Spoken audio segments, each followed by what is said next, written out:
Thank you for joining us this morning. Welcome to the AASP APA Division 47 joint webinar on athletes in transition, immigration, identity, and mental health. This webinar is being recorded and will be available later on the AASP website. Dr. Kenza Gunter will moderate the panel.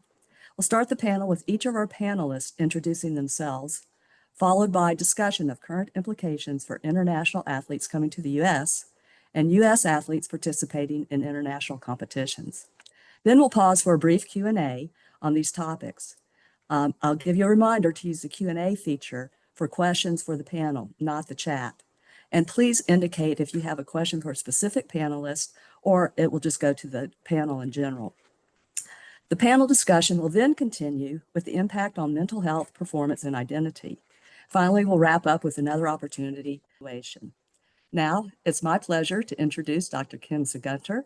Kenza is the director of NBA, WNBA Mind Health, president-elect of Division 47, and a licensed psychologist and certified mental performance consultant. Welcome, Kenza. Thank you so much, Betsy. I appreciate the introduction, and thanks to all of you who have taken time to join us for today's conversation. We're very excited to have you here, and we're very excited to have our panelists. And so without further ado, what I am going to do is introduce them by name, and they're going to provide a little bit more of an in-depth introduction of themselves, including kind of what brought them to this conversation and what their lens or vantage point is as we enter into this discussion. Before I do that, I would be remiss to not acknowledge the fact that this conversation is about athletes in transition, and we're speaking about immigration issues. The impetus for this discussion was really earlier this year with some of the federal legislation here in the United States changing, and us thinking about the impact of that on those that we work with and serve. However, we recognize that this conversation around immigration has shifted greatly, even since that time. And so I did not want to start this conversation without acknowledging the reality of some of those shifts. And although some of the things that are happening as it relates to immigration and deportations are beyond the scope of this conversation, I certainly wanted to name and acknowledge that that is a reality that many are facing and navigating, and it could impact those that we work with and could impact us as people. So again, that in-depth conversation is really beyond the scope of why we're here today. We will be focusing our commentary and our discussion around athletes and immigration and some of the policies that are impacting that community. But again, just wanted to name the broader reality because everything happens in context, and we should always keep those things in mind. So thank you for allowing me an opportunity to share that. And now, without further ado, I'm just going to introduce our speakers by name. When I share your name, please come off mute, tell us who you are, what role you have, and what brings you to this conversation. I'll go in alphabetical order. And so I will start with Dr. Jess Bartley. Hello, everyone. Very honored to be here. I am Dr. Jess Bartley. I'm currently the Senior Director of Psychological Services at the U.S. Olympic and Paralympic Committee. In that role, I oversee mental health and mental performance for Team USA. I oversee a team of around 15 or 16, depending on the day. We're currently hiring providers in psychological services. And so we oversee and provide mental health and mental performance for Team USA athletes, mostly at the senior national team levels, and have been highly impacted by a lot of the legislation and have been watching it really closely. So when we were talking about this,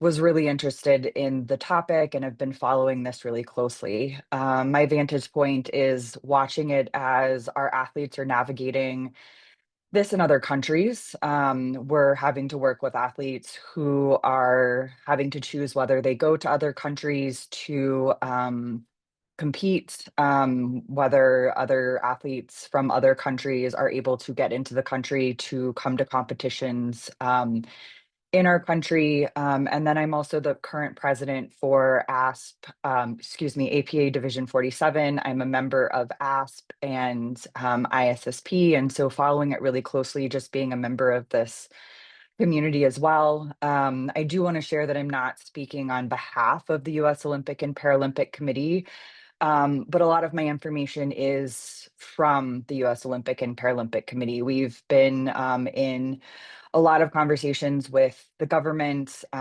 We do have an international relations arm that we work with very closely as we're looking at visas and all of those different pieces. And then I'm actually coming out of academia, and one of my areas of research was in transition. And so I was often studying transition, and that was anticipated and unanticipated transition. So that's often injury, but that's also as transitions, and what that looks like, and how that really impacts athletes. And so that's just another lens that I have and wanted to bring to the conversation. So really eager to talk more about this, and excited for this incredible group to kind of answer some of the questions, and excited for you all's questions. Thanks, Jess. Appreciate you being here. Next up, we have Travis Murphy. Thank you, Dr. Gunter, and good morning, everyone. My name is Travis Murphy. I'm the CEO of a company called, excuse me, Jetter Global Sports and Entertainment. We are a sports diplomacy, policy, and immigration firm based in Washington, D.C. My background is largely from the U.S. government. I started my career on Capitol Hill and then moved to the State Department, where I was a foreign service officer, a diplomat serving overseas for a number of years, primarily in South America and West Africa, having adjudicated tens of thousands of visas in various countries. I have a pretty good sense of what's on the other side of the window. I know a lot of people only understand what they see from the waiting room and dealing with the officer, but we now use that experience to help guide individual sports entities, teams, athletes, and federations, both in the United States and around the world. After I was a foreign service officer, I went to the NBA, where I oversaw international government affairs at the National Basketball Association and Women's National Basketball Association. Worked there through the first Trump administration and navigated the early days of the pandemic, the time in which we were successfully able to lobby for a national interest exemption to be created for the professional sports space. We're seeing that momentum carry to the present time, in which the most recent travel ban, announced about 6 weeks ago, included only one industry-specific carve-out, and that was for the sports space. It included language around the Olympics, World Cup, and then what was deemed major sporting events. So we can talk a little bit more about that later this morning. I started Jetter Global in 2022 with the idea that I could take the work I was doing at the NBA, but really broaden that out across the sports space, recognizing both that domestic American sports leagues were seeking to grow their international footprint, and also we have a wide variety of events coming into the United States over the next decade. Right now, the Club World Cup is wrapping up this week in New York. As many of you are likely aware, we have the World Cup itself next year. We have in 2027 the Military World Games in North Carolina, and then the Olympics in LA in 2028. There's a number of other events kind of taking us through the Winter Olympics in 2034. And so we really have this opportunity and challenge. We have this environment now in which the eyes of the global sporting world will really be firmly focused on the United States. And obviously, immigration is key among the things that people are looking at, and one of the most fraught issues with this current administration. And so I'm based in Washington, as I mentioned. We have a team spread across the country and work both on the inbound piece coming into the United States, but also outbound to other countries around the world, including NFL, NBA, MLB, MLS, PGA Tour. And then we've been talking closely. We'll be working with FIFA next year as it pertains to getting all the hundreds of thousands, not thousands, hundreds of thousands of athletes, trainers, and personnel that need to get into the country, not including the fans, which numbers in the millions. So happy to be a part of this group. This is a little bit different audience for me, admittedly, but I'm looking forward to the conversation and joining this incredibly talented panel. Thank you so much. Thank you, Travis. And I know in our prep calls, you even said, this is a little bit outside of the group that I'm familiar with working with, but we certainly are grateful for you to be here and are looking forward to your expertise as well. And then to round out our panelists, we have Dr. Rob Schinke. Thank you very much, Kenza, and Betsy as well. I'm really delighted to be part of this group, and I love this topic very much. My background stems originally from being a major games athlete on the Canadian equestrian team, and so I was a member of several Pan American Games, qualified for Olympics, retired when I was still the youngest member of the team, and went back to school and studied sports psychology at Ottawa U and a doctorate and a postdoc. Since then, I have been the Canada Research Chair in Multicultural Sport and Physical Activity for quite a few years, where I led a movement called Cultural Sports Psychology. And within that, studied a lot on the area of immigration, immigrant athletes, refugee athletes. I'm the past president of AASP, I think 2014, 2015, and the two-term president of the International Society of Sports Psychology, and the editor-in-chief of the International Journal of Sport and Exercise Psychology and the Journal of Sports Psychology in Action. So I look forward to engaging in this discussion. I love the topic area and have worked actively in 8 Olympic cycles and also in professional sport with professional boxing and UFC, primarily with refugee athletes.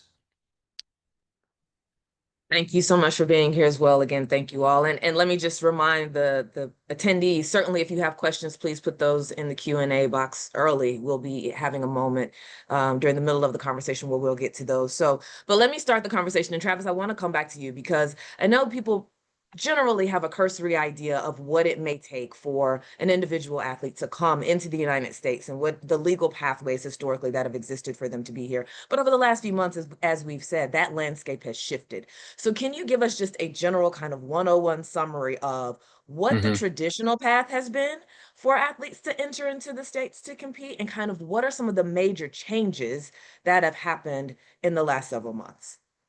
Okay. Well, thank you for the question. I'll try not to take the entire 90 minutes of going into the nuance of immigration law, I promise. So based on your question, I'd really break it into 3 main buckets. One would be event-based travel. So people coming for like a World Cup, Olympics, or national or world championship, anything from ice skating. We just heard this morning from the Ironman competition. They have their event coming up later this fall, of course, in Hawaii. And so are anticipating some potential challenges around the 100 different countries that will be traveling in for that event.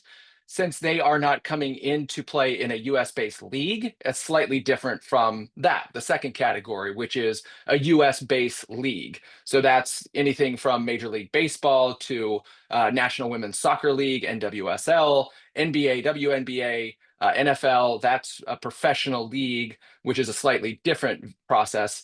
And then the third I would mention here is the collegiate space. So college student athletes. Of course, this space is also getting a lot of attention right now, but those 3 are distinctly different. And let me kind of provide an overview of each.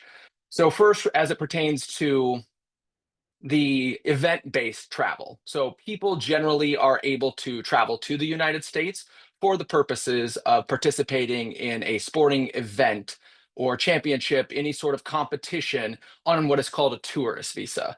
And this comes in one of 2 ways. One is a B1, B2, which is a tourist visa that one must obtain in a United States embassy or consulate, or ESTA, which is visa waiver.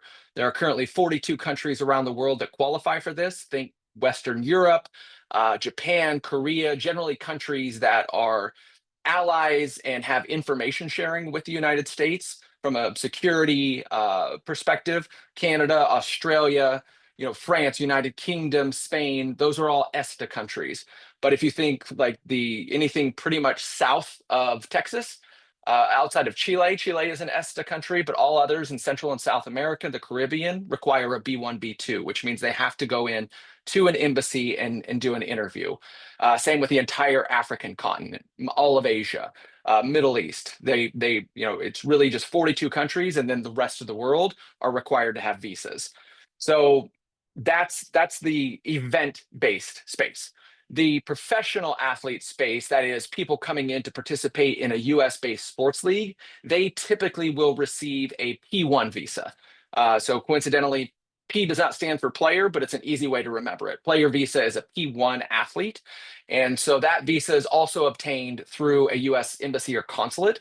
It's actually a 2-step process. The first being a petition that needs to be prepared and submitted to USCIS, which is the U.S. Citizenship and Immigration Service, which is based as part of the Department of Homeland Security.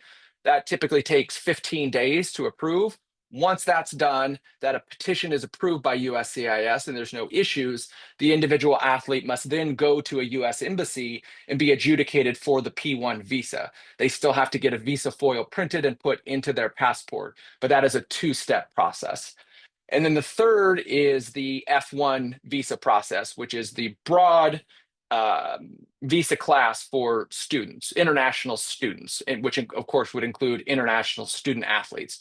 There's no distinction from a visa perspective between athletes and students coming to study psychology or engineering. So that F1 visa process is not petition based, which is to say it doesn't have the two-step process. They simply have to work with the school, get the paperwork from the school that shows that they're registered, and then go to their local embassy or consulate to ultimately receive the visa again, which is printed out and put into the passport. So that's kind of broadly the three buckets I would put the sports space into. In terms of the challenges, they are myriad, numerous, and growing increasingly complicated by the day. Some of you may have seen that yesterday the Supreme Court ruled that reductions in force or RIFs can move forward in the US government. The implications there are now that the Department of State can move forward with the what has been reported as the layoff of more than 2,000 personnel. That's both civil service and foreign service, a combination of the two. Foreign service, which is what I was before, slightly different kind of federal employee classification than a civil service employee. So with 2,000 people, that means 2,000 less people to do the work in an environment that's already incredibly backlogged, 2,000 less people to simply print the visas, take the fingerprints, adjudicate the process, and interview the applicants, which means that wait times will continue to creep up. And that ultimately, frankly, is the objective. It's a stated objective that the government, it wants to make it more difficult for people to travel to the United States. I don't think there's been any secrets about that fact. And the laying off of 2,000 people at the Department of State, as well as many within DHS, will only continue to contribute to that growing wait time. The other piece of this, I would say, is just a general sense within the immigration services, kind of the various entities that work in immigration, that they want to dial up enforcement. And so it's becoming, even if you're able to get an appointment and get in front of a consular officer, the ability to be approved for a visa is becoming increasingly more difficult. And that is a very subjective process, which means the individual applicant needs to stand in front of the visa officer and essentially overcome the presumption that they are going to illegally immigrate to the United States. That's where everyone starts. They start at no. So you have to convince the officer that you are planning to travel responsibly, you have the means to do so, and that you'll be returning to your home country at the immediate end of your travel. And that's just becoming, that bar is moving upward, where it's much more difficult to clear that in terms of being approved. So that's a lot, but hopefully that's helpful to kind of set the landscape here of what we're talking about, what we're working with, and happy to address questions about any of these specific areas. It's incredibly helpful to think about the different ways in which someone might need or want to enter the States, but to hear it's not just a matter of process, but it's also a matter of experience, and you essentially having to prove and validate why you should be allowed in. Jess, I saw you nodding during the conversation. I'm thinking about the USOPC and your global landscape there, and just curious to hear your thoughts as you are thinking through, like, what are you seeing, what are you hearing as it relates to all of this within the USOPC and the impact that it's having? Yeah, I jotted a couple notes because I think some of the things we're seeing, we meet really regularly with the Department of State, and we've had several conversations where, as Travis, I think, mentioned briefly, we've been calling this the biggest decade of sport in the history of our country. Like, when you're looking at hosting summer and Winter Olympics and the World Cup and some incredibly big sporting events in the next decade, it's concerning for a lot of us that are hosting these events.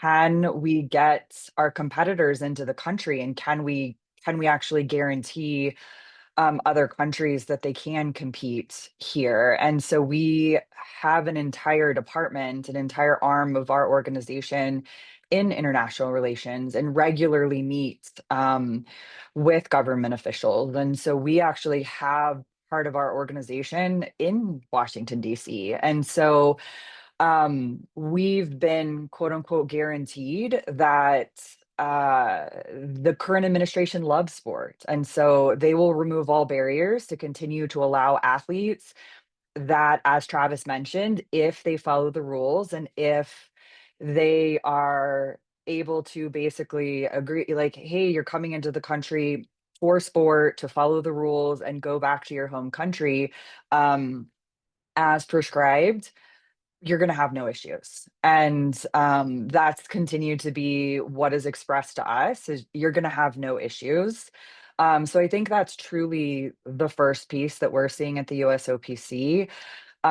Granted, in reality, we're seeing entire delegations, entire countries saying we couldn't get in. We couldn't get in for this sport. We couldn't get in for this event. We've had different, training groups, different things where they're like, oh, well, it wasn't a competition. It was just coming out to train, who said we'd had to withdraw. And so while there have been guarantees that they can get in, it's not always the case. And so it's just trying to understand what is actually happening versus what's being said. And so trying to always think about, the implications. Again, what's being said is, was the paperwork filed correctly? What were the hiccups? Are we always going to know why someone didn't get in? No. And so being able to understand that the wait times could have played in. Did they file the paperwork in time? So we're being told, hey, you don't know the whole story. So being able to have some perspective on that is also really important. And just trying to be a little bit like skeptical and attuned to all of the different pieces is important there. I think the other note that I wrote here is also on our side, is really thinking about the impact when we go abroad. And I think that I saw this, I got held in another country that I won't name, for hours in immigration. And they actually were asking me how long I was staying, and they were asking me when I was going back to my country. And it's incredibly uncomfortable when you're looking at how the world is reacting to us.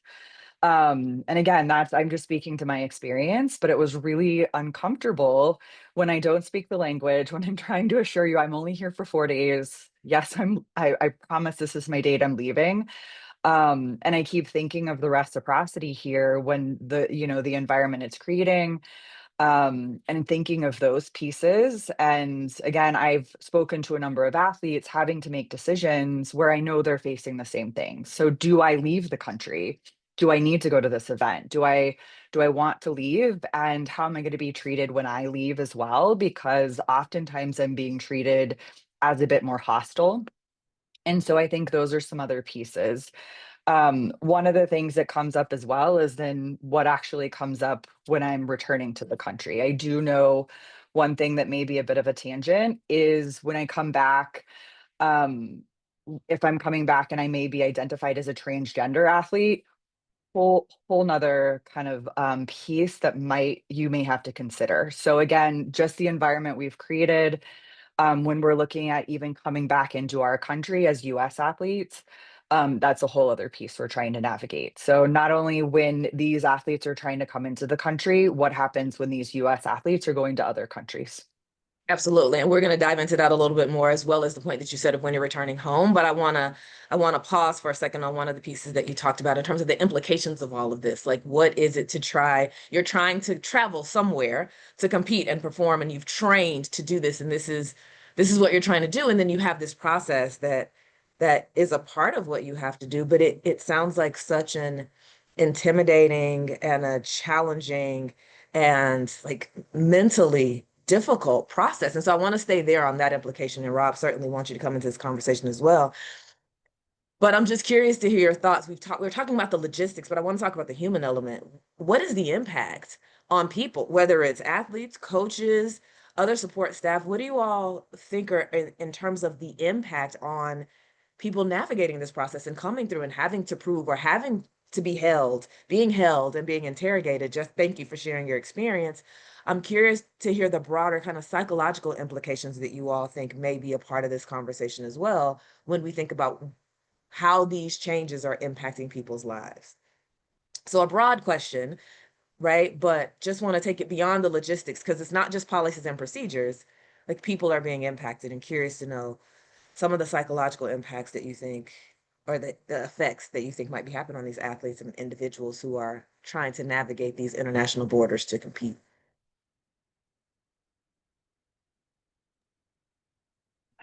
I can go ahead and circle back. Again, I know for me it was really disconcerting. You know, had arrived in another country and it's the middle of the night in the United States. So I was like, oh gosh, do I wake up my husband and let him know what's going on? No one had spoken to me for, I believe it was around, it was at least an hour before I really started to get concerned that I was like, they have my passport. um and I was in another country without a passport and I don't speak the language. And so fortunately I was meeting more people in the US delegation, and so I at least at that point, they, hey, where are you? And so I had at least started communicating with folks in my delegation to say, hey, I'm not really actually sure what's going on. I just wanted to alert everybody. And so, it's not fun. It's very stressful. And so to think about even just sitting there, and for me, I was there for a conference and I kept thinking, what if you're there to compete and you're there to focus on competition and those are the things that you're focused on? That's not where your focus should be. And so thinking from a performance aspect, from a mental health aspect, um, that's what came up for me thinking about, like, again, I'm there for a conference, but if I had been there to compete, how it could have thrown off my focus, and to think from that performance aspect, not fun. And then I think about even having to make those decisions in the first place. Should I go into this country? Is this a safe place to be?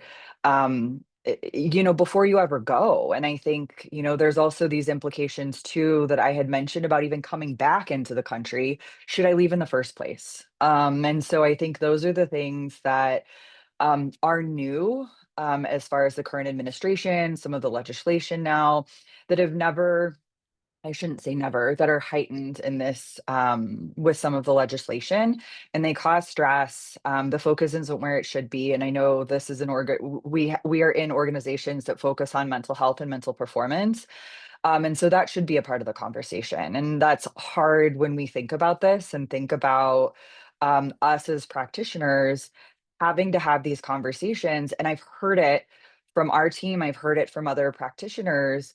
You're having to have these really thoughtful conversations with the athletes and say, how is this impacting you, your life? And again, when you think about the emotional toll on an athlete, and having to make these decisions. So that has become a new part of the work we're having to do, and having to navigate. And again, it's not fun that I had to do it myself, and had to decide, okay, am I waking up my husband back in the United States? I've now got to tell this entire group, hey, like, just an FYI, this is what's going on for me. And just having that thought of, if I were an athlete who were going into competition and not here actually just for an academic conference, um, what that would have done potentially for my performance and the reason I was there in the first place. Yeah, just the isolation that you're describing and the fear, like the terror, you don't know what's going to happen, right? And that Mhm. just feels incredibly hard to hold, right? Rob, I saw you coming off. Yeah, and transitions are inherently hard. And I know, Jess, you mentioned that you have a background in transitional scholarship as well as in the interventional elements. And transitions are tremendously stressful for athletes. When we're talking about relocation to the US or for an acute period, where you're talking about a form of acute adaptation that the athletes are expected to engage in. And that acute adaptation typically starts, as we all do with our various Olympic teams or professional athletes. We try to get a lot of that adaptation done earlier as opposed to later, so that people don't have to adjust on site. That's like standard old time knowledge. And yet, if the what you're prepared for in advance of departing, or what an athlete is prepared for in advance of coming to the United States, versus what they're experiencing in that acute moment, of relocation, just as Jess shared when she was going off to another country. That's an unforeseen circumstance, and yet it's stress causing. And what happens is it becomes your foundation, or it becomes the athlete's foundation upon which they proceed on that trip. And it colors their experience, distracts from their performance, leads to dissatisfaction, fear, emotions that are not conducive to performance. And those sorts of pieces in the acute adaptation can't be they can't be prevented, and yet they have to be effectively managed by your sports psychology consultant or sports psychology professional. And so there needs to be some literacy around that particular form of transition. There's transition literacies more generally, but within them, and we just had a piece come out in JASP on transition literacy, myself and Natalia Stambulova. And one of those transition literacies is relocation literacy. And within that relocation literacy, there's long-term transitions to a new country. And then there are these acute ones that Kenza, you're speaking about. And so that even in a short term, we do need to come on board, feel comfortable in our new surroundings, the athletes the same. And this is sort of like a disruptor when someone is stopped at the border, or they're given a hard time, or they're challenged by getting a visa. And it colors their perspective, and it could conceivably and quite clearly affect their performance and their overall experience in that sport. Absolutely. I wanna thank you all. I want to go back to the process a little bit, in terms of, I'm thinking about just like you were with a group of people, right? I'm thinking about an athlete or a professional who might have been traveling solo, right? And so Travis, I want to bring you back into, is there any difference that you're seeing between somebody who's traveling with a group in terms of navigating these concerns, or individually? Like, or is there any difference there? And I don't know if there would be, but just curious. It just feels like it might be a little bit different in experience if it's an individual athlete traveling for a competition versus a group of folks traveling. Have you seen any difference there? And Jess, please jump in as well. Yeah, so I think we're really talking about two different processes. One would be the embassy component, which is, going back to the psychological element. I mean, having been on the other side of that window, it is incredibly intimidating to stand before a consular officer.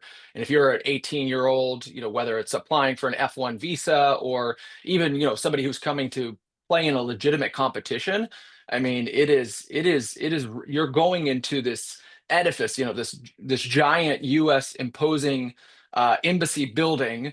You have to wait in a queue outside. You're going through various levels of security. You leave your phone and everything that ties you to the outside world outside the waiting room, and then you go and you sit there in an open room that literally looks at the windows. So you're standing there, sitting there, watching people get denied or approved. It's literally happening in front of you. And some people end up waiting for 2, 3, 4 hours for their appointment, and they're just watching people get denied. And then it's their turn to go in front of the officer, and you have about 90 seconds to state your case, prove whatever you need to prove to that individual. And oftentimes, there's a language barrier. There's certainly a culture barrier. You have officers that are required to adjudicate 100 to 150 visas a day. The human element of that starts to wear down a bit, because in some countries you do have high levels of fraud, so they feel like they're being lied to. Certainly the training for consular officers teaches you to look for micro expressions, look for holes in stories. And so it's incredibly intimidating for individuals to stand there and be like, okay, where are you going in the United States?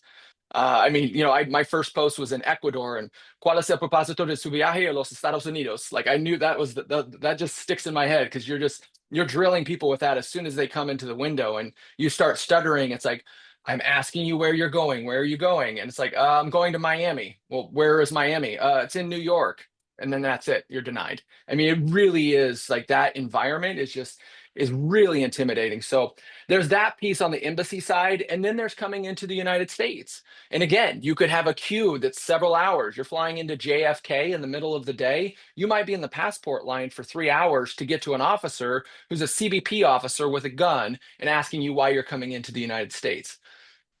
That's inherently intimidating, right? And frightening, frankly, for a lot of people who aren't used to seeing people kind of, almost like a militarized or a police presence that's armed in such a way. And so I think there's both of those are incredibly challenging to navigate, and we're accustomed to it as Americans, but there's certainly a psychological element that plays into that. I also want to touch.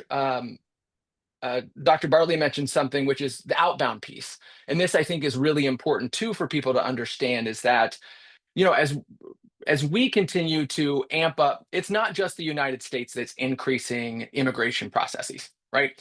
So some of it is reciprocal, right? So the Brazilians now require a visa for American citizens to go to Brazil in a way they never had before. But they're like, you've been charging our citizens hundreds of thousands of dollars over the years to, in bulk, not in the aggregate, not individually.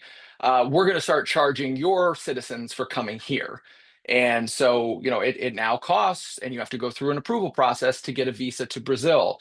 The United Kingdom instituted an ETA, an electronic travel authorization process this year. Next year, Greater Europe is instituting something that's called ETIAS, which is essentially an online form, but still you have to have that approved before you can go into the Schengen zone or the European Union. And if you, for some reason, are denied that, based on, travel to countries that are questionable, legal issues in the past, you then have to go through the visa process to that individual country. And so there's that piece where individual countries are increasing their immigration processes, but we put tariffs on countries. We talk badly about countries. The value of it's always been, I think, historically just a given that American tourists and American travel is welcomed and wanted. And so we've had those blue passports that have got us into most countries around the world. That desire might be dropping a bit more. And so if we don't have that credibility, or the desire isn't there as much, then they will make it more difficult. And if we're putting tariffs on countries and saying we don't want their citizens here, we're going to start to see more and more of that reciprocated by other countries around the world. And certainly, I know we've mentioned tariffs in Washington, and we're talking about the political landscape, and certainly we didn't intend or don't want this to be a political conversation, but you can't ignore the political elements that impact these experiences, right? And so I just want to make sure we name that as well. And I hear that there's a reciprocity, right? It's a situation where the global landscape and the perception of different countries is changing, and that's having an impact on all this process. I do want to ask just another kind of logistics question before we move forward a little bit. Thinking about now, there are processes that we as citizens of the United States may have to go through to get into countries that we didn't have to do before, knowing that there might be federal layoffs. When should you, what's the timing of all of this, right? Because you may not find out that you are participating in a competition until weeks before the competition, or you may have known for months. But what's the timing of all of this as well? Kind of how do we educate or think through and navigate that element of when do you start applying for these things should you need them? Yesterday. I mean, honestly, wait times vary from a few days in some countries to more than a year and a half.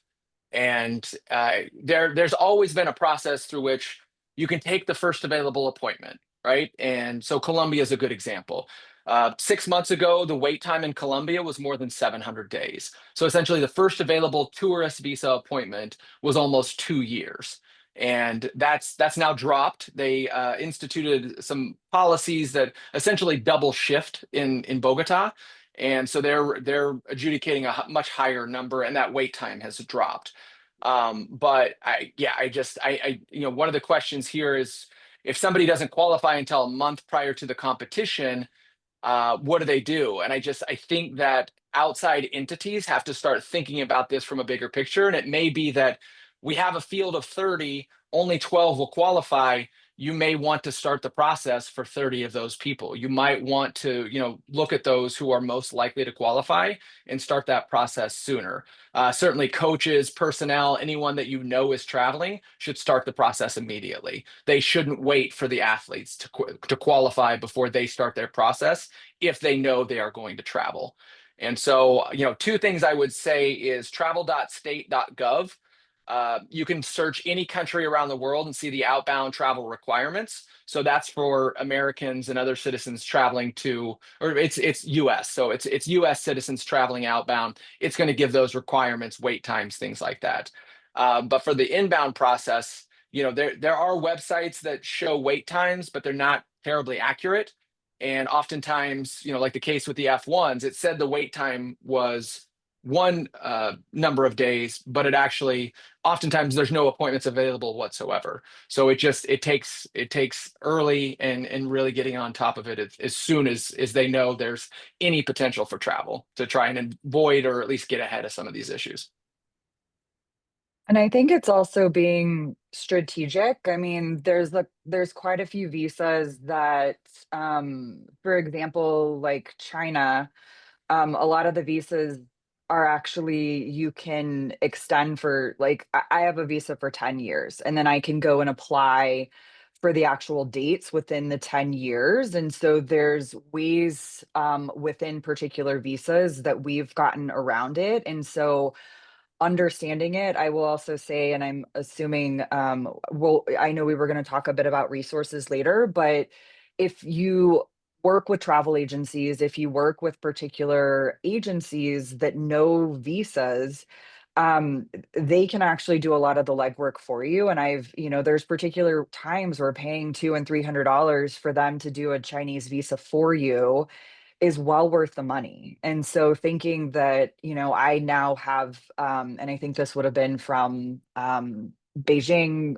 Olympic Winter Games, there are particular ways of doing things that are going to put you in the best position. But I think Travis had an excellent suggestion. If you have a field of athletes and need to start looking at visas, you need to start thinking about that. And I think another question that was in the chat is the more you can start giving these athletes some of the information as early as possible about saying, like, it's getting more and more difficult for countries, you know, personally, I think more and is better. I wish I would have known the experience I would have been up against, and I probably will start telling more and more athletes about, you don't want to scare anyone, but it's also saying, wait times are longer. And when athletes are used to breezing through customs and immigration and they schedule things really tight, you actually don't want those stressors on them because I'm the same way. Like, I'm used to getting through places really quickly. I travel a lot. I think I've been to more than 40 countries.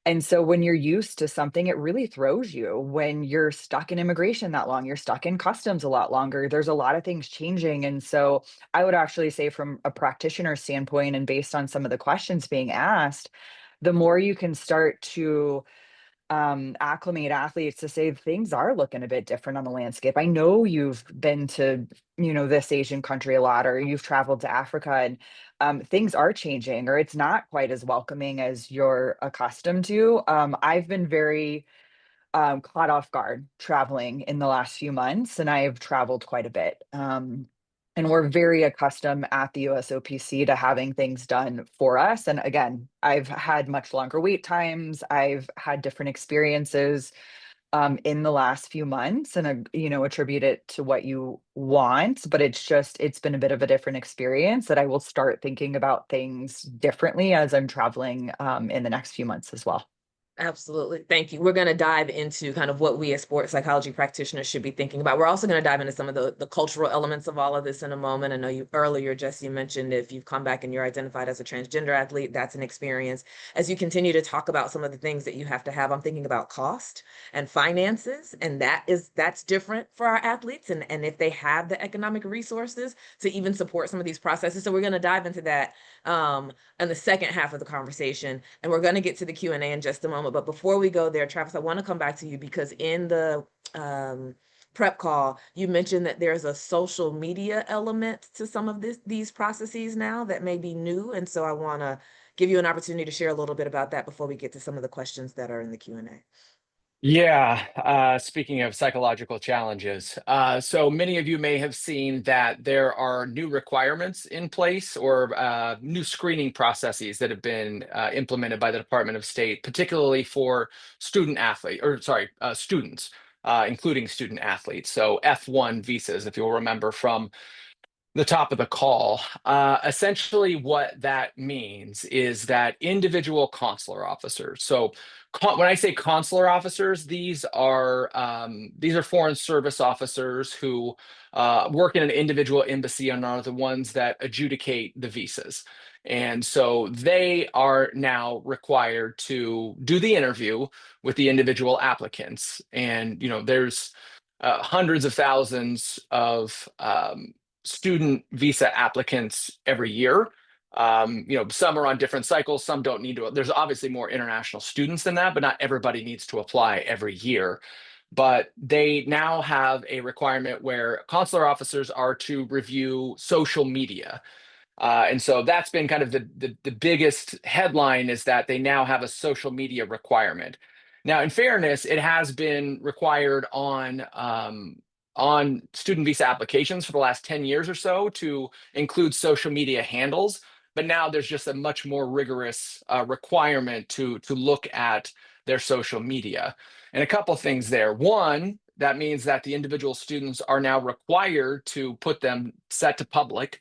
So if you're an 18-year-old going to the United States, you now have to move your Instagram feed or Snapchat, Facebook, whatever the case may be, to public. So now the individual applicants are like, they have to open their feed so that anybody can see that, including the consular officers. If they don't do that, it could be seen as obstructing the officer's work and therefore denied the student visa. I think more concerning is that you then have the individual officer going back to their desk and looking at their social media channels, right? And so if you have a young man or young woman who has pictures of them with friends, pictures at the beach, pictures with whatever the case may be, that obviously opens up where you have an adult foreign service officer looking at a young person's social media page. They obviously then know their handle. They know exactly how to direct message them, and on and on. You can see where that certainly could lead to abuse or inappropriate overtures to individual applicants. They're also instructed to look at their what's called, quote, their entire online presence.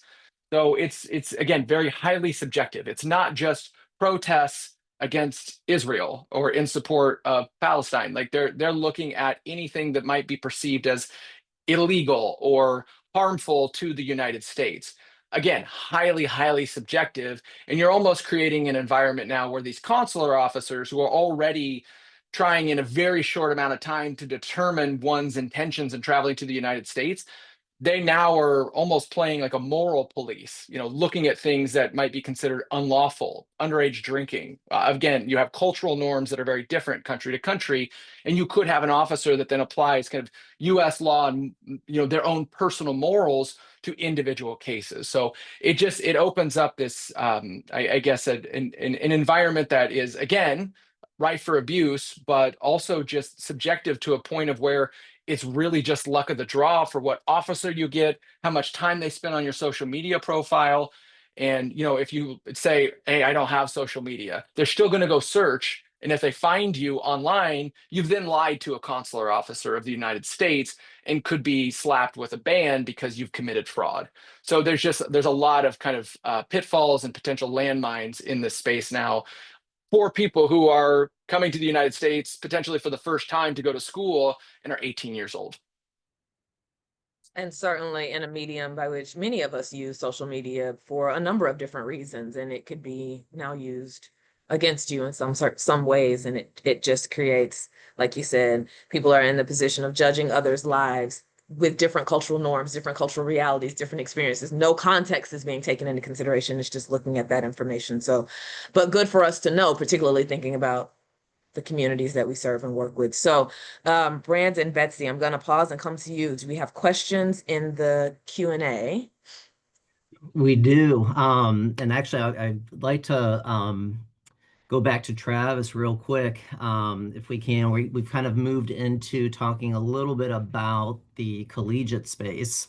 We've been talking a lot about these moment-to-moment changes kind of internationally. We're seeing that happen concurrently with moment-to-moment changes within college athletics, at least within the United States, particularly as it pertains to the transfer portal and then NIL. Travis, can you speak a little bit about for our international student athletes that might be, traveling to the United States to compete at the collegiate level in terms of visas and then compensation? What does that look like for those student athletes, and how does that process work? It doesn't work. I think I'd start there, Brandon. Frankly, so taking a step back, one of the restrictions on the F1 student visa is that one is not allowed to essentially work off campus. You're not able to pursue a job. The purpose is to go there for studying or participating, and participating in athletics while you're studying, and outside employment is not permitted. Once NIL became allowed, there ended up this space where, well, how do you provide NIL to international student athletes if that's considered work? There's an I-9 involved, there's compensation involved for services rendered, that's employment. So if they're not allowed to seek employment, how do they do that? So what we saw during the NIL period was the situation where a lot of international student athletes would either do events back in their home country for which they would receive compensation, or literally we assisted a number of college athletes to hop a flight to the Bahamas or to a third country. They sit in a hotel room, sign autographs, take some pictures, fly back to the States. They've then performed those services outside the United States and therefore done so in an environment where they're not under the auspices or the requirements of that F1 visa. Very very gray, obviously, that space. Now that we have revenue sharing, obviously, I just saw an interview with a major D1 athletic director this morning who was saying, we don't know what the rules are, right? There's a lot of uncertainty, a real lack of clarity, I think, in terms of what Deloitte is doing and what that database will look like for NIL deals, but nothing has changed from a policy perspective. So on paper, F1 students are still not able to be employed nor receive compensation for services rendered in the United States. There starts to get into this nuance about active employment versus passive employment. I won't get into that here because, again, it's not clearly defined. It's really more something that is kind of assumed, but I assume ultimately we're going to see this litigated and probably put through the courts and force the government's hand to ultimately make a ruling on that. But thus far, Congress, the Department of Homeland Security, no one has yet been willing or able to provide definitive guidelines for what student athletes from other countries can and cannot do in terms of compensation. Certainly, it's an evolving process. And again, I realize these are a week or a month from today, we could probably have another call and the discussion could be very, very different than, what we're talking about right now. So thank you for that, Travis. I think for all the panelists, we are getting some questions about kind of the adjustment process. And I think this is something we'll get a chance to talk a little bit about later as well. But Jess, you did mention a little bit earlier the idea of starting to talk a little bit more to, athletes that are going to be traveling internationally, what that experience might be like, how to prepare them for some of these fairly significant changes, just based on what your own experience might have been. What, I guess, suggestions for practitioners would all of you have in terms of helping people that are going to be competing internationally to prepare for what that kind of the transition and the adjustment process might be like? How much information do you share without, you don't want to overwhelm them, but you certainly want them to be prepared. And we recognize this is kind of an area, I think, that probably where the logistics and the human elements overlap pretty significantly. We have some questions, I think, that kind of get a little bit, or asking a little bit about, what is our role as service providers to help with that process?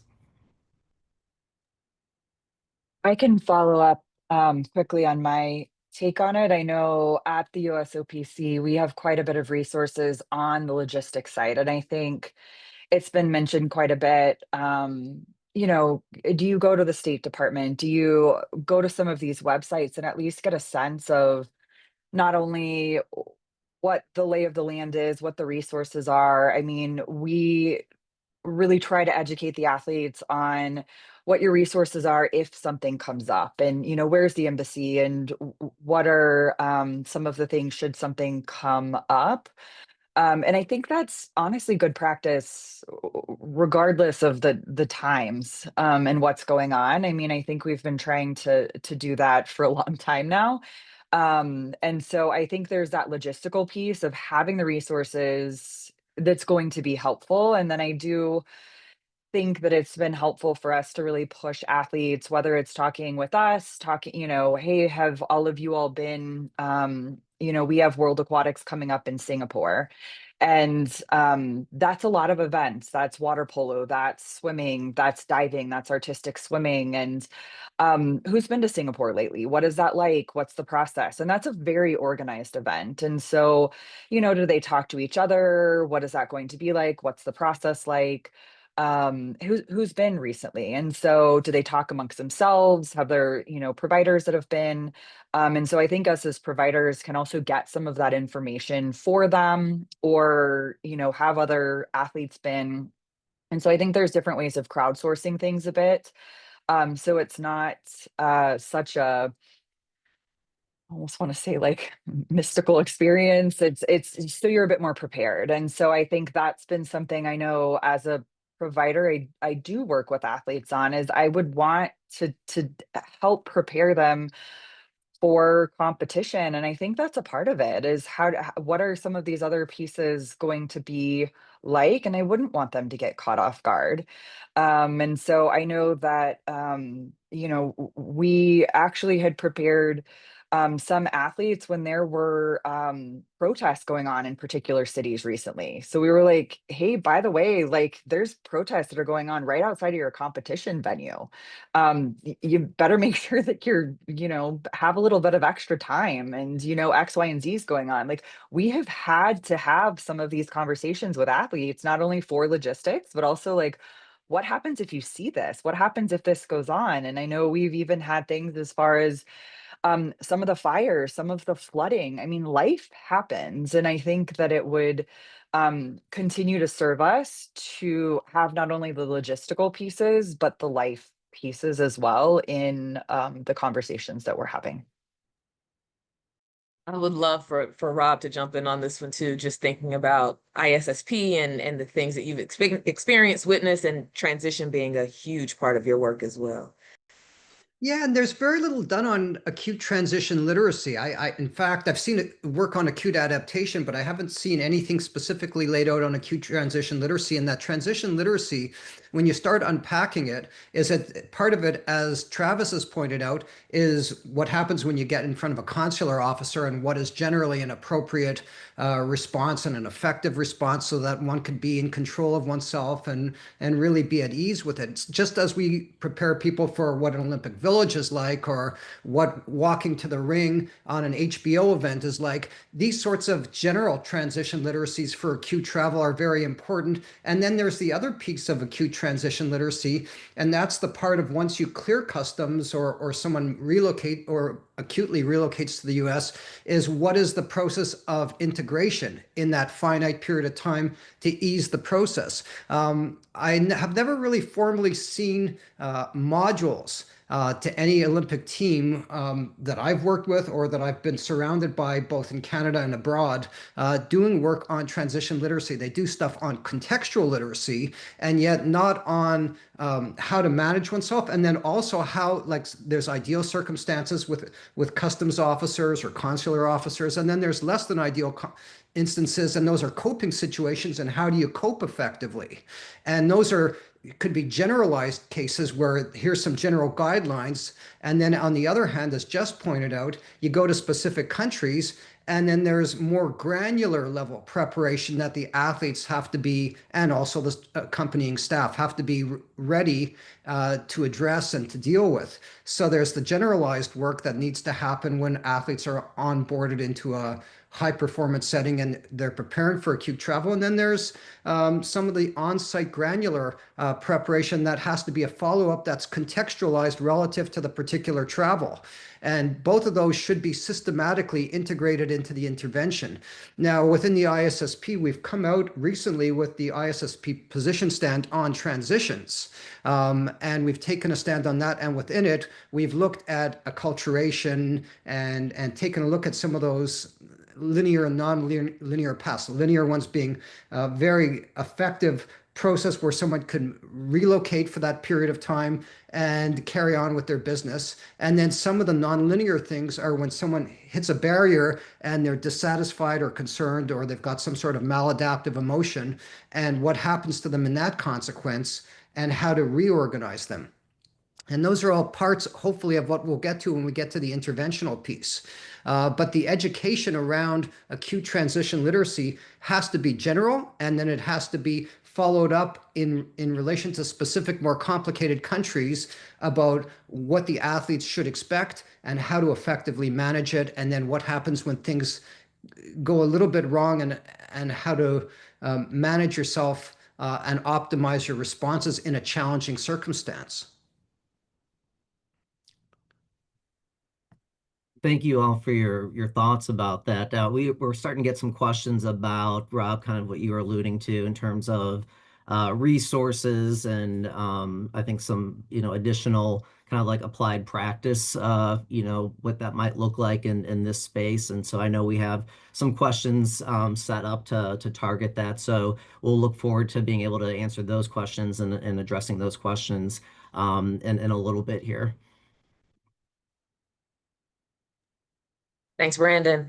So let's just go right back to that, right? Because we are all many of us on this call are sport and performance psychology professionals, trying to support people through this. As you were talking, Rob, I was like, yes, there's the general information that you need to have. There's the contextual, just that you mentioned, like what's happening around you. You need to be aware of that to just prepare. Do you need extra time? But there's also the experiential piece that's happening, like what's happening within a person, right? As they're navigating some of these realities, right? Knowing that that's different for everyone in general, but I also think about other cultural identities and how the intersection of one's cultural identities, whether that's race, gender, sexual identity, nationality, language, socioeconomic status, right? All of that also is intersecting with this immigration uncertainty that people are experiencing. Just as you were sharing your story earlier about traveling to a country and being detained and not knowing what was going on, not having your passport, I was thinking about if I were in your situation, and I'm thinking to myself, we come in different packages. We have different cultural identities, right? So what would it be like for me as an African-American woman to have been in that situation in a different country, right? I think about transgender athletes, as we've talked about and mentioned a little bit. So I wanna see if we can dive there a little bit about the experiential component of, as practitioners, how do we need to be thinking about this from a cultural competence standpoint, right? Not just of the individual identities that a person holds, but how it intersects with this immigration question, this navigating different countries. What additional competencies, what additional thoughts, what additional training, what additional things should we be thinking in that regard as well? Because that too is definitely going to impact. Just one more piece, think about some of the bans that have been implemented, thinking about some of the athletes that we've publicly heard of whose visas have been denied. And it appears from the information that I've seen, a lot of those individuals identified to Black and Brown communities, right? And so that's a reality that we can't ignore. And so how do we integrate knowledge around that element of this experience as well? And I'll open that up to the group. Yeah, I think, Kenza, you said it well by calling out those identities and just recognizing all of the different identities, whether it's coming into the United States, leaving and coming back, all of the different transitions that may come up, and recognizing that there may be discomfort around gender. Again, not particularly comfortable being a woman in a foreign country, but also race and ethnicity can play a part. Not speaking the language is not particularly comfortable. When you start to look at some of the identities that are less visible. But when you look at sexual orientation, I don't know that, SES is as visible most times. Religion, and I think sometimes that can be visible based on what you're wearing, but may not be. And I think what even Travis mentioned and made me think about social media, there are things that you could be posting that could be visible or not visible. And so thinking of all the things that play into that and just understanding the intersectionality of our identities and how those, and I say ours, I say the athletes that we support, and all of the different ways that that could come up when we're trying to support athletes, when they're making these decisions, when we're supporting them, when they may have had an experience in another country, when we may have them going into another country, and how are they being thoughtful in another country? I know even being respectful in other countries, depending on what, area of the world you're going into. And that may not be even specific to the times right now, but just being very thoughtful of these identities. And again, I did want to mention with a lot of the legislation with transgender identities or, trans people in general, just trying to think of the we have talked with a number of athletes who don't feel as safe in this country. And so we have had athletes who have had to decide to not travel to another country because they're actually, I think I alluded to this, but I did want to share very specifically, they did not want to go to another country because they were actually more concerned about getting back into their own country, which is a really difficult conversation to have to navigate with an athlete as well. And so trying to think about all of these different conversations that we're having to have, and so to have these conversations about the intersecting identities of the athletes that we work with, where they may be most vulnerable as they're coming in and out of a country, as they're making decisions for themselves. And I think a word I don't know that we've used yet, and I was trying to think back, is safety. Like I think just do they feel safe coming in and out of the country? Are they safe to come in and out of the country, or to be in another country? And to have those candid conversations about what identities that are visible and maybe not so visible, and where they may feel safe, could be a really good conversation to have.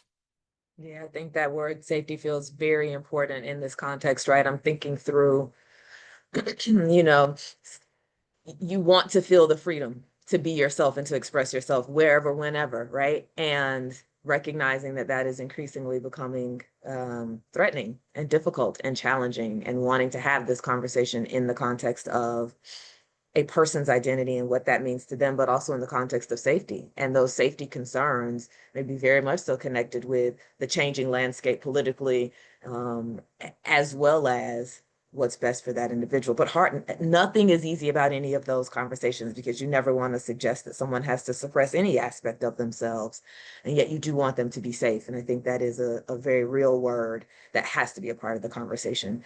Rob, given your experience with cultural sports psychology, commentary or thoughts from you regarding this topic? Yeah, and in 2009, we had this launch of the Cultural Sports Psychology book. And within it, in that first chapter, when Stephanie Hanrahan and I led that movement, is issues of like eye contact and proxemics, physical space between people, is quite different when you're talking about different cultural identities, particularly when we focus on nationality, which is another element to identity, or gender identity, language. These sorts of things are, when an athlete is relocating, are unfamiliar to them. So, for example, in the West, in an individualistic culture, you have sustained eye contact, and that's relatively a normal approach, other than perhaps with indigenous athletes or athletes who've been socialized that averting eye contact is a form of respect.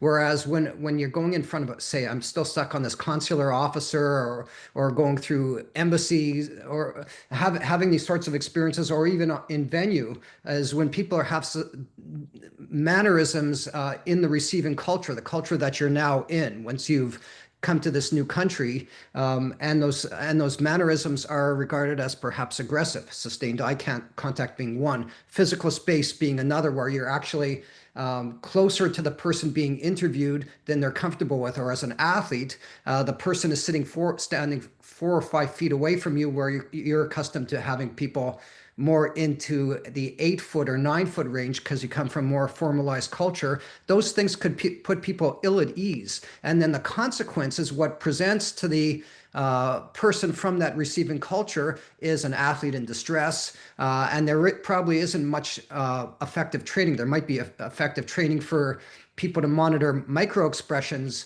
as an athlete is going through an airport customs, and yet what they're presented with an athlete ill at ease is an athlete who's nervous. Why? Not because they're withholding any information, but rather the cultural practice of that person is very different than what's being asked of them in that particular moment where they have to cope, which then leads to this being part of the acute transition literacy. Is how to, those are challenges for a particular athlete going through a particular experience, and how do you prepare them in advance that perhaps the physical space will be impeded upon. People will be asking them for sustained eye contact.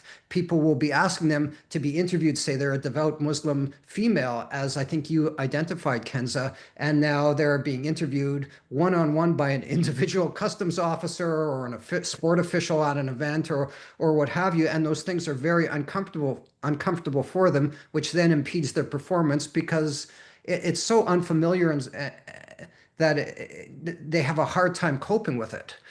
So from a cultural sports psychology vantage, though we are aware of all of these identities that Jess has pointed out and you've pointed out, yet there is no real mechanism for the athlete to prepare for that, not collision, but that moment where their practices do not align with the practices that they're being asked to engage in communication and dialogue with someone in the receiving culture. And some of that has to be trained into the athlete, because you can't rely that the people from the receiving culture are going to have that training.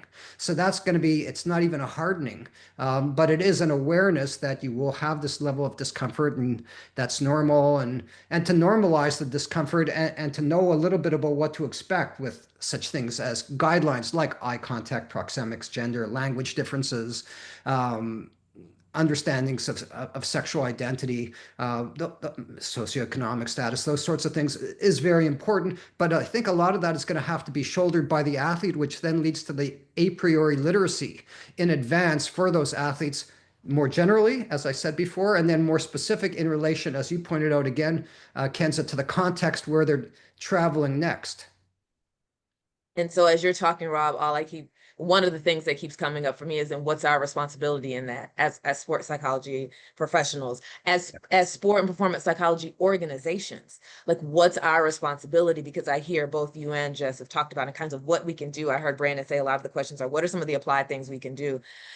I think the reality is some of the things we can do are things that we normally do, but we might have to modify it and add to it for the specific context, right? So I hear you both talking about, you have to have these conversations. You have to prepare folks for what the experience might be like, but it's a number of different layers of prep. I'm hearing a logistic prep for what they might expect, right? A prep on the front end from even when you apply to try to cross international borders, knowing that that also is crossing cultural borders. So having a preparation and an education piece to increase literacy, to help people think through, what is it going to look like? What might it feel like? But there also feels like there's a cultural element of the prep as well. What are some of the differences that you may experience that may be different cultural norms that you have to navigate? So that preparation piece is something, that increased literacy across the board is something we can do. But I do want to pose the question, what additional responsibility do we as practitioners or as organizations? We have at least three organizations represented on this call, between AASP, Division 47, ISSP, and we all claim to work in the global space of sport performance psychology. So what's our responsibility? What other things can we do? How can we equip our members, those professionals in the field, to offer support to individuals who are navigating these realities? I would also say that it's not a one and done kind of thing when we talk about preparing these sorts of acute literacies. my experience oftentimes working with Olympic teams is in some of the training, it was a one and done approach, such as media training, where the athletes have to sit through that before the Olympic Games, and it's sort of a refresher course. But there really isn't, there's that generalized literacy where they have to be efficacious about their ability to manage moving to another border. But I think there's that with that more contextualized requirement that, going to an Asian country where it's perhaps a little bit more prohibitive to cross the borders, or now going to the United States, perhaps a little bit more prohibitive to cross the borders, is it's an ongoing discussion. And so it has to be that acute literacy has to be on the table on a more regular agenda, I would say, as part of the process, because it's never important until it becomes important in that moment where the athlete is now in crisis because they were not fully prepared. And why were they not fully prepared? Because they didn't have the proper coping mechanisms in that moment to address questions or overcome cultural misunderstandings. So we really have to be engaged in that acute literacy on a regular basis, and it has to be part of our regular offerings to those athletes and the traveling staff who accompany them. Because obviously, it's not just the athlete's experience. If the people surrounding them are ill at ease due to an experience, that will also affect the athlete's experience indirectly.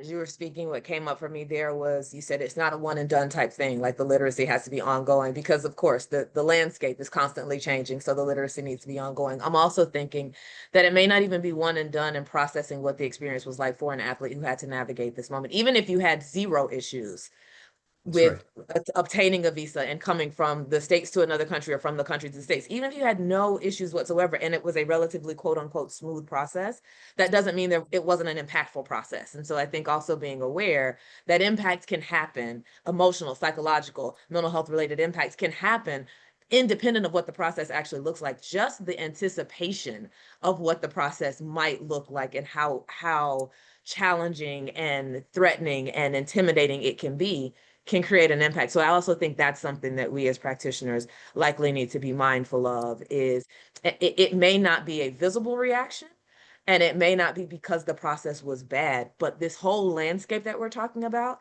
creates a level of angst and a level of anxiety and can create a level of fear and a level of concern. Hearing about other stories, knowing that you are someone who travels and navigates borders, like that in and of itself can create heightened anxiety. I think we should be mindful of that element too from a mental health and psychological piece. Yeah, and I would also say that we got to differentiate longstanding relocation from acute relocation. And in longstanding relocation, that settlement process should ideally be a shared process with the people who are hosting this new athlete upon relocation. So you see a lot of attrition in professional soccer / football in Europe when they can't retain athletes from Brazil beyond the average of 18 months as a result of not sharing in the settlement process for that athlete and the organization not having responsibility after they've signed a contract. And that would apply to an NBA team, a National Hockey League team, those sorts of opportunity, professional boxing, UFC, what have you, when they're in a management group. In the acute scenario, the reality is a lot of the responsibility is going to have to be shouldered in the moment by the athlete, and in having it shouldered by the athlete, meaning it's something that is incumbent upon them, is that is where the literacy training really has to be part of our responsibility. It's part of our responsibility in the long-standing one for the athletes before they relocate to help them prepare for what they're about to experience, similar to the acute one. And yet in the acute one, there's not going to be any sharing there or very little sharing with the host country that the athlete is relocating to for a finite period of time. That is the onus of the athlete, which adds to their stress load, right? Absolutely. And I know we haven't outlined kind of what are the mental health implications that could happen. I don't think they're very different from other mental health implications that might happen if you are facing an unexpected or potentially traumatic situation, or a situation that is potentially characterized by feeling discriminated against or feeling like stereotypes are being attributed to you. Like some of those same reactions may apply. It's just now within a process that historically might have been thought of as somewhat of a check the box for many, right? Like we're just going to go through this process. It now has more layers, more weight, and therefore potentially more impacts to it, which means we just need to be more aware of what the actual impact of the process is. And I say for many because for some, this process has always been one that is riddled with some of the feelings and some of the things that we're describing: concern, fear, uncertainty. And so we just need to be mindful of that. I'm conscious of the time. We have a few questions. If I could just jump in real Yeah. quick. One point I would make is, I think there's this sense, like, I see this a lot within the industry that, okay, well, we went through the Trump administration the first time, we came out the other side, now we're going through it again, we just need to wait it out 3.5 years and things will go back to normal. What we're seeing here is a fundamental shift that is cultural, that is, also reflective of the global environment. So I think some of these challenges that people are facing, increased enforcement, more stringent requirements to travel, like this is the future. And this is a new paradigm in which we're all kind of operating in. And so it will take some time to adjust. But any of these measures we're talking about to help prepare athletes, to work with athletes, these are not going to change. This is kind of the new process. Dr. Bartley talked a bit about, the reassurances that have been received from the US government pertaining specifically to the Olympics. I know the World Cup has received the same, but there's a fundamental difference between what's being said at the White House and the president meeting with Gianni Infantino, who's the head of FIFA, and talking about everybody will be welcome to the United States, and what is happening day to day within immigration agencies, in large part led by Stephen Miller, a close advisor to the president. There's certainly been no secret. His desire is to greatly reduce the number of people traveling into the United States. So at a high level, yes, there's reassurances. At an operational level, day to day, as Dr. Bartley referred to as well, like we're seeing the effects on a daily basis. And this is just, we've shifted the immigration conversation further to the right. I think fundamentally, President Trump has shifted kind of our approach. Republicans, Democrats, both has shifted to the right, and we're seeing the global impacts of that as well. So I want to reiterate that this isn't like, okay, we went through Trump, we went through the pandemic, now Trump again, then we'll get on the other side. Normal, the definition of normal in this space has now fundamentally changed. I appreciate that point. I think it's really important. And again, it's not a temporal thing. It is a shift, and we have to adjust to what the reality is. And as it continues to unfold, we'll have to adjust to that as well. There's one question, if we could maybe, if there's a 1 minute or so answer, specifically the question is around collegiate sport, and we haven't talked a lot about collegiate sport specifically, but the question is, are there any recommendations that you would suggest to collegiate sport institutions who are recruiting international student athletes to come? Is there anything from a policy standpoint, from an ethics standpoint, that we should be mindful of, or that institutions should be mindful of in trying to attract international athletes to come to our colleges and universities? Any thoughts on that before we get to the remaining Q&A? I think there needs to be an understanding, again, to that point, just that the landscape has fundamentally changed.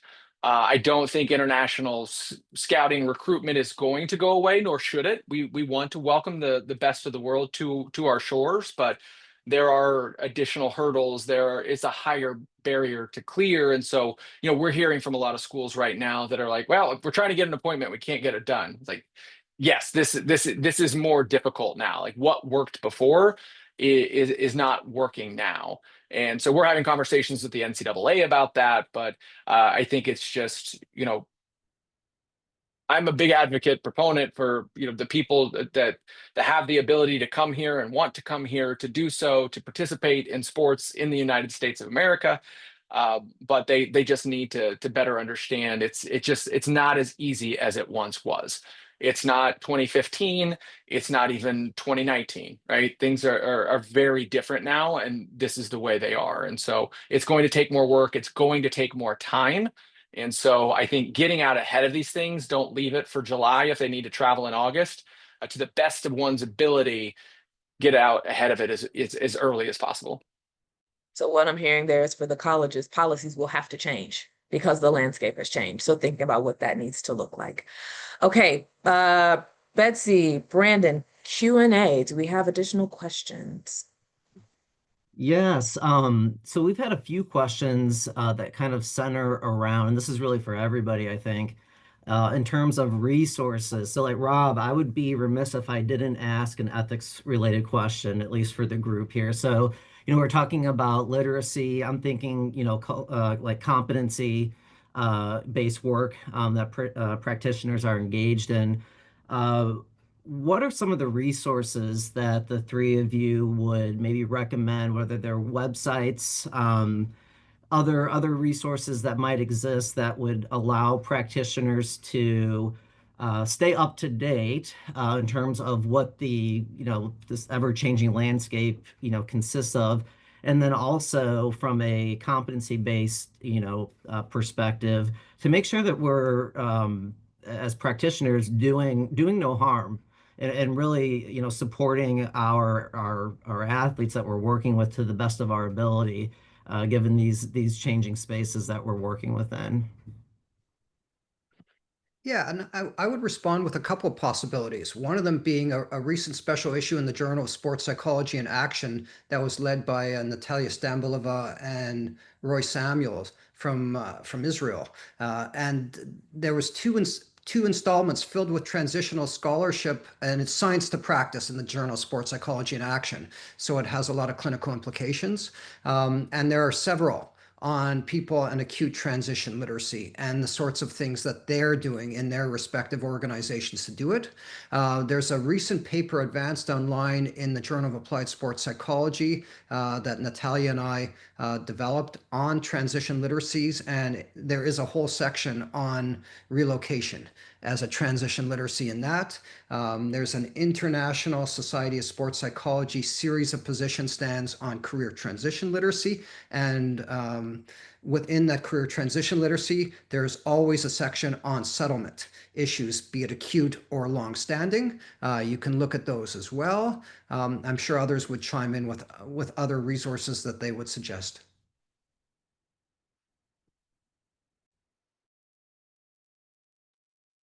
Yeah, Travis. From a Oh yeah, go yeah, ahead, Travis. Yeah. No, I just, from a pure operational process standpoint, I mentioned travel.state.gov. When one travels, there is a program called STEP. STEP is the acronym, but essentially what you can do, it's another State Department program where you can go in and register your travel. So if you're going to be in 3 different countries on certain dates, you can put that in. And then any announcements that happen in those countries that go out from the embassy, you'll receive those only during that set period. So anytime someone's traveling internationally, we haven't talked a lot about, safety, security while traveling overseas, which is, a different topic, but that is one resource available from the Department of State.